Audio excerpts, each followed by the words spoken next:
প্রিয় ভিউয়ার্স, তোমাদেরকে অনেক অনেক ধন্যবাদ ডিজিটাল ক্লাস 24 ইউটিউব চ্যানেলের পক্ষ থেকে। প্রিয় বন্ধুরা, সারা বিশ্বে কোভিড-19 অর্থাৎ করোনা ভাইরাসে শিক্ষা ব্যবস্থা একেবারে মুখ থুবড়ে পড়ে গিয়েছে। বিভিন্ন দেশ অনলাইনে শিক্ষা ব্যবস্থা চালু থাকলেও আমাদের দেশ তেমন কোনো নয়। তবে সরকার চেষ্টা করছে অনলাইনে ক্লাস নেওয়ার জন্য, এবং আমি সহ বাংলাদেশে অনেক শিক্ষক আছে, তারা অনলাইনে ক্লাস নিচ্ছে।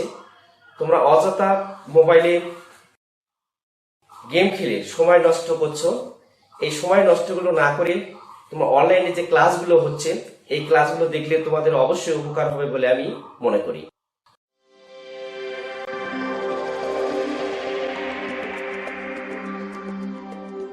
প্রিয় বন্ধুরা, আজকে তোমাদের যে ক্লাসটি নেওয়া হচ্ছে সেটা হচ্ছে অষ্টম শ্রেণীর তৃতীয় অধ্যায় পরিমাপ যে অধ্যায়টা আছে, এই অধ্যায় সম্পর্কে আজকে আলোচনা করা হবে।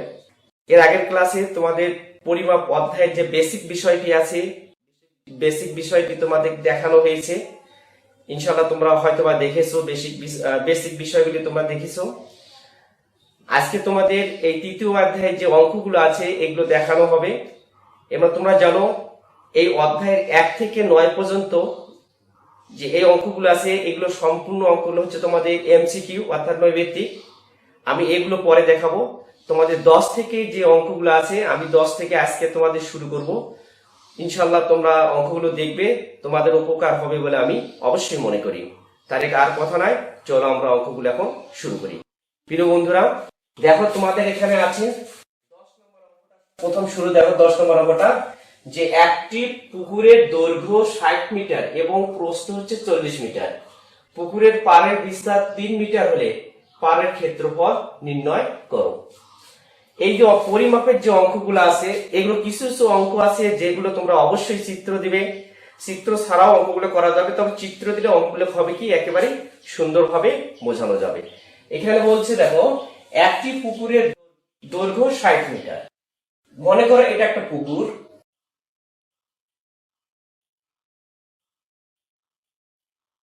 এটা একটা পুকুর। এই পুকুরের দৈর্ঘ্য হচ্ছে আমাদের 60 মিটার, 60 মিটার। আবার প্রস্থ আছে আমাদের কত, 40 মিটার। 40 মিটার আমাদের হলো প্রস্থ। তারপর বলছে পুকুরের পাড়ের বিস্তার। পাড়টা কিন্তু পুকুরের ভেতরে নয়, পুকুরের বাহিরে। পাড়ের বিস্তার কথা বলা হয়েছে, এটা পুকুরের পাড়, পুকুরের পাড় এটা। পুকুরের পাড়ের বিস্তার দেওয়া আছে আমার কত, 3 মিটার। 3 metre, 3 metre. এটা আমাদের পুকুরের পাড়। বলছে পুকুরের পাড়ের ক্ষেত্রফল নির্ণয় করো। তো পুকুরের পাড়ের ক্ষেত্রফল নির্ণয় করতে হলে আগে আমাকে যে পুকুরটা আছে, ভেতরে যে পুকুরটা আছে, এটা পুকুর আমাদের, এটা আমাদের পুকুর। এই পুকুরের কি করতে হবে, আমাকে ক্ষেত্রফলটা আগে আমাকে নির্ণয় করতে হবে। তাহলে আসো আমরা পুকুরের ক্ষেত্রফলটা নির্ণয় করি। দেওয়া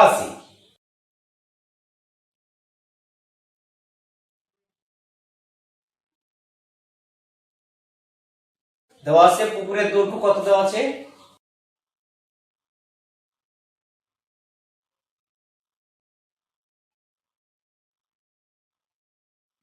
দৈর্ঘ্য 60 মিটার।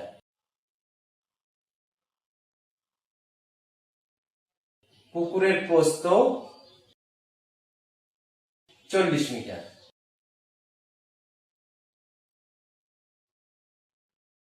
তাহলে আমরা পুকুরের ক্ষেত্রফল বের করবো। অতএব পুকুরের ক্ষেত্রফল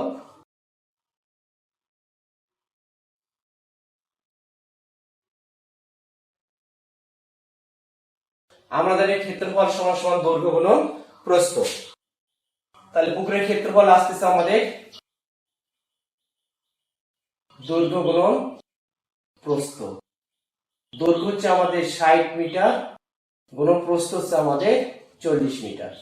আমাদের ক্ষেত্রফলের একক হচ্ছে বর্গ মিটার। ক্ষেত্রফলের একক হচ্ছে বর্গ একক বা বর্গ মিটার। তাহলে আমাদের কত আসছে, সেখানে 40 আর 60 গুণ করলে আমাদের 2400 বর্গ মিটার। বর্গ মিটার। এবার দেখো, যদি পুকুরের বাইরে, কিন্তু আমাদের পাটটা আছে পুকুরের বাইরে, বাইরে যদি হয় তাহলে আমাদের কি হবে, দৈর্ঘ্যের সঙ্গে বা প্রস্থের সঙ্গে কি হবে, যোগ করতে হবে। আবার ভেতরে যদি কখনো হয় তাহলে কি করতে হবে, বিয়োগ করতে হবে। তাহলে যেহেতু আমাদের বাইরে আছে তাহলে আমরা যোগ করব পার সহ পুকুরের দৈর্ঘ্য, পার সহ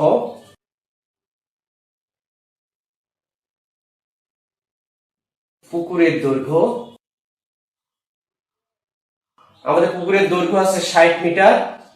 পার যেহেতু উভয় পাশে আমাদের এই পাশে বৃদ্ধি আছে, এই পাশে বৃদ্ধি আছে, এই পাশে 3 মিটার বৃদ্ধি, এই পাশে 3 মিটার বৃদ্ধি।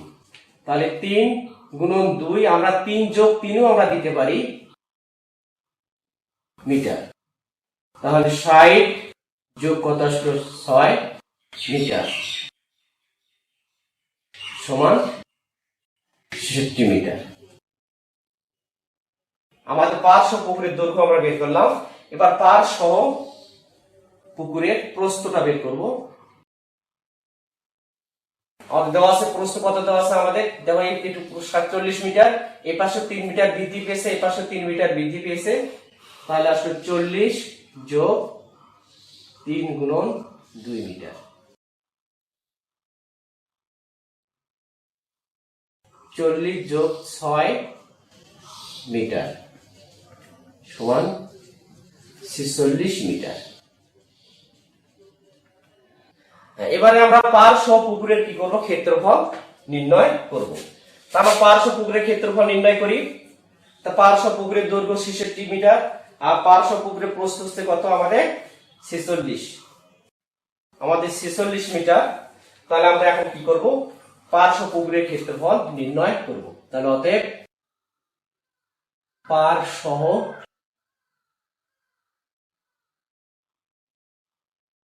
পুকুরের ক্ষেত্রফল, দৈর্ঘ্য হচ্ছে আমাদের 66 মিটার, আর গুণন প্রস্থ হচ্ছে আমাদের কত, 46 বর্গ মিটার,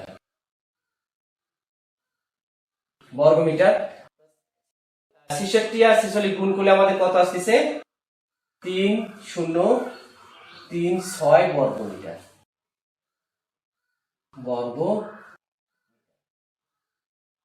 এখন আসো, তাহলে পার সহ পুকুরের ক্ষেত্রফল আসলো আমাদের 3036 বর্গ মিটার, আর শুধুমাত্র পুকুরের ক্ষেত্রফল আসছে আমাদের কত, 2400 বর্গ মিটার। এই পার সহ পুকুরের ক্ষেত্রফল থেকে যদি পুকুরের ক্ষেত্রফল বাদ দিই তাহলে আমাদের পাড়ের ক্ষেত্রফল আমাদের বের হয়ে আসবে। তাহলে অতএব পাড়ের ক্ষেত্রফল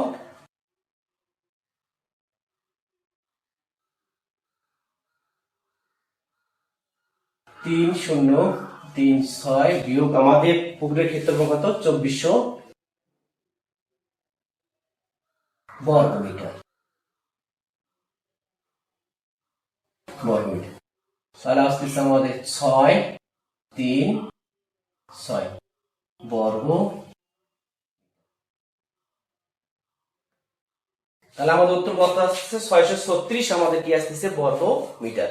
প্রিয় বন্ধুরা, তাহলে নিশ্চয়ই অঙ্কটি তোমরা বুঝতে পেরেছো।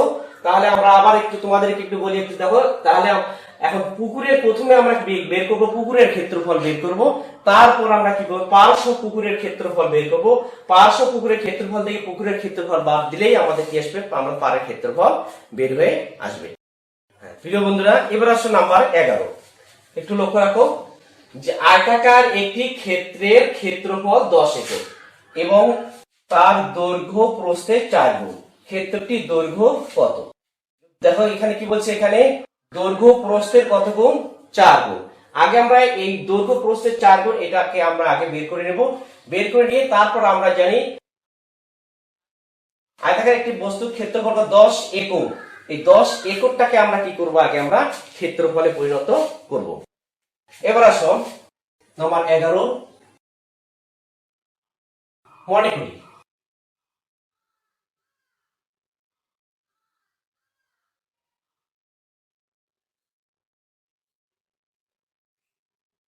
মনে করি আয়তাকার ক্ষেত্রের দৈর্ঘ্য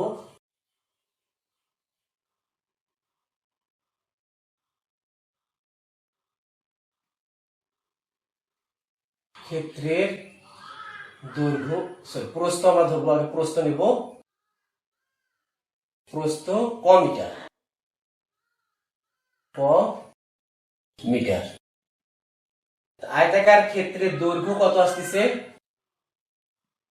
যেহেতু বলছে দৈর্ঘ্য প্রস্থের কত গুণ, 4 গুণ, ক গুণন 4 মিটার সমান 4 ক মিটার। তাহলে ক্ষেত্রফল কত আসতেছে, অতএব ক্ষেত্রফল সমান, আমরা জানি ক্ষেত্রফল সমান দৈর্ঘ্য গুণন প্রস্থ বর্গ একক। তাহলে আমাদের দেখো দৈর্ঘ্য কত আছে, আমাদের দৈর্ঘ্য হচ্ছে আমাদের 4 ক গুণন প্রস্থ হচ্ছে আমাদের ক, সমান, যেহেতু এটা মিটার এটা মিটার, তাহলে এখানে আসবে কত, বর্গ মিটার, বর্গ মিটার। আমাদের সমান কত হচ্ছে, ক আর 4 ক গুণ করলে কত হচ্ছে, 4 ক স্কয়ার বর্গ মিটার। বন্ধুরা আমরা জানি এখন এই একর যে আছে 10 একর, একরটাকে আমরা, যেহেতু আমাদের ক্ষেত্রফল এখানে বর্গ মিটার আছে, আমরা একরটাকে আমরা কি করে বর্গ মিটারে পরিণত করব।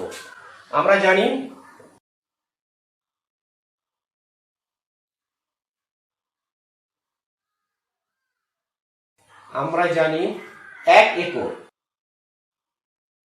তোমাদের পাঠ্য বইয়ের যে পরিমাপের কিছু তোমাদের পরিমাপ দেওয়া আছে, সেগুলো একটু লক্ষ্য করবে পাঠ্য বইয়ে, এগুলো মুখস্থ করবে একটু। আমরা জানি 1 একর সমান হচ্ছে 4,046.86 বর্গ মিটার, এটা আমরা জানি। এরপরে কিছু অংশ আছে, আমরা সেটা লিখলাম না, আমরা 2 সংখ্যা পর্যন্ত নিলাম। তাহলে আমার কত আছে এখানে, 10 একর। তাহলে 10 একর সমান আসতেছে আমাদের 4,046.86 গুণন কত, 10 বর্গ মিটার। তাহলে গুণ করলে আসতেছে আমাদের 4,046.86 বর্গ মিটার, বর্গ মিটার। তাহলে এই ক্ষেত্রফল আমার বর্গ মিটার, আমাদের কত আসলো, বর্গ। তাহলে এটা আমাদের ক্ষেত্রফল, এটা আমাদের কি আসলো, ক্ষেত্রফল। তাহলে এখন আমরা আসি প্রশ্ন মতে কত আসতেছে, আমাদের 4 ক স্কয়ার সমান 4,046.86 বা, তাহলে আসলো আমাদের এখানে ক স্কয়ার সমান আসতেছে 4,046.86 ভাগ হচ্ছে আমাদের কত, 4। তাহলে বন্ধুরা এখন দেখো, তাহলে ক স্কয়ার সমান সমান কি আছে, এই 4 আমাদের কি আসলো, এখানে ভাগ হয়ে আসলো। তাহলে আমরা এটা কাটাকাটি করি এখন, 4 0 1 1 7.15।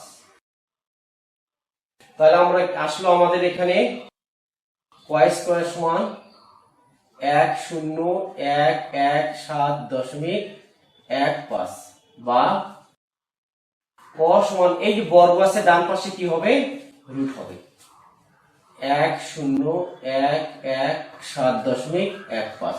আমরা এটার বর্গমূল নির্ণয় করব,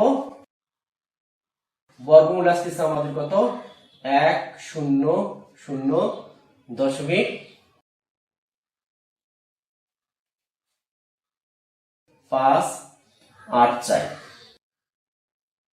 তাহলে অতএব ক সমান আসতেছে আমাদের কত, 100.584। তাহলে আমরা ক আমরা কি ধরে নিয়েছি, আমরা প্রস্থ ক মিটার, তাহলে আমাদের অতএব প্রস্থ আমাদের কত আসতেছে, প্রস্থ সমান 100.এত মিটার। এবং আমাদের আছে দৈর্ঘ্য, দৈর্ঘ্য কত, তাহলে আমার অতএব দৈর্ঘ্য আসতেছে কত, আমাদের প্রস্থ দৈর্ঘ্যের কত গুণ আছে, আমাদের দৈর্ঘ্য প্রস্থের 4 গুণ, গুণন কত, 4 মিটার সমান, তাহলে আমরা গুণ করে দেই, 4 16 3373, তাহলে এখানে আসতেছে কত 204।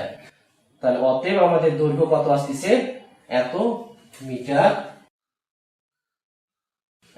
তাহলে আমাদের দৈর্ঘ্য কত আসতেছে আমাদের, আমরা এটার সমান সমান আরো লিখতে পারি আমরা 402.34। আমরা যদি ডান পাশে কোনো সংখ্যা যদি 5 এর উপরে যদি হয় তাহলে আমরা বাম পাশে আমরা 1 যোগ করতে পারি, আবার 5 এর নিচে থাকলে কোনো যোগ করার প্রয়োজন নেই। তাহলে আমাদের এত আসছে দৈর্ঘ্য কত আসছে এত মিটার প্রায়। প্রিয় বন্ধুরা, আজকে তোমাদের আমি তোমাদের যে পাঠ্য বইয়ের 10 এবং 11 নম্বর যে অঙ্ক দুটো করালাম, এর পরবর্তী ক্লাসে তোমাদের পরবর্তী অঙ্কগুলো করাবো। তোমাদেরকে ভিডিওগুলো দেখার জন্য তোমাদেরকে অনেক অনেক ধন্যবাদ। আশা করি পরবর্তী ক্লাসের ভিডিওগুলো তোমরা দেখবে। তোমাদেরকে আবার সুস্বাস্থ্য কামনা করে আজকে এই পর্যন্তই। আল্লাহ হাফেজ।